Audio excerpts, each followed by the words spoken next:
You ever wanted more pleasure in your life? Hey, it's Rachel.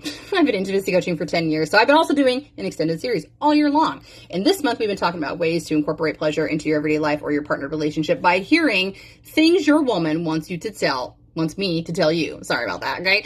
Now, this is a series where we are listening with open hearts and open minds because it's not about criticism, right? And the reason it's not about criticism is because what I have found is that it's usually an expectation problem.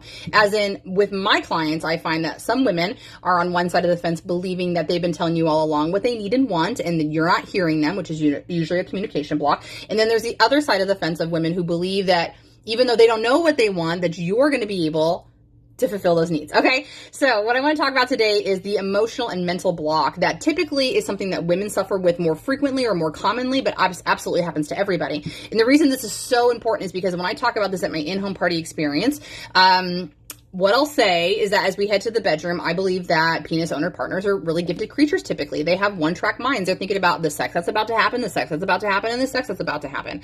But unfortunately, for many, many, many feminine beings, they wear many, many hats. And so instead of thinking about this awesome connectivity that I'm about to experience with my partner where I could just be feeling, over the moon with pleasure, I'm thinking about my laundry list of chores I haven't done. I'm thinking about the fact that the fan needs dusted. I'm thinking about the fact that my partner's still touching my left boob, but I told them that was not my favorite boob. And oh my God, do we have dinner with the Franks on Friday? Just remember that, okay?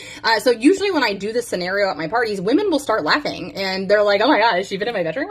And then I snort laugh like that too. But the truth of the matter is, of course, I haven't been in their bedroom. It's that I have consistently heard this message for 10 years from women. So it's not to say that you're doing something wrong. It's to say that, listen up, I got some things that may be able to help in terms of changing that around. And when I also, by the way, place a responsibility on the feminine, understanding that if we're thinking that sex is a chore, it's because we have programmed our brain to thinking sex is a chore. We did not take the initiation to tell our partner what we needed. We did not take the initiation to really understand why there was a disconnect between the brain and the body. We did not take the initiation to even understand sex and our bodies and the foreplay process and things like that.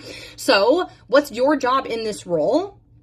Easily mental and emotional foreplay outside the bedroom. The more you connect with her, the more that you validate her, the more you take things off of her plate energetically and physically speaking, the more she's going to be able to allocate energy to desire and libido. It's a win-win. It's a win-win. She feels taken care of and she gets to dive into the act that you both really want more of. She loves sex. She misses sex. She used to have a high sex drive and she doesn't know what the disconnect is. She needs help.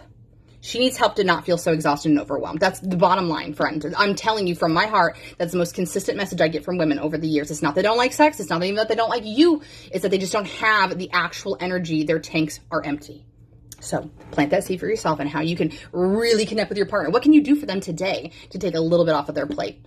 A little bit off their plate with no kudos needed, by the way. Kudos will come around. The more you take care of her, the more she'll take care of you. I promise you that, okay?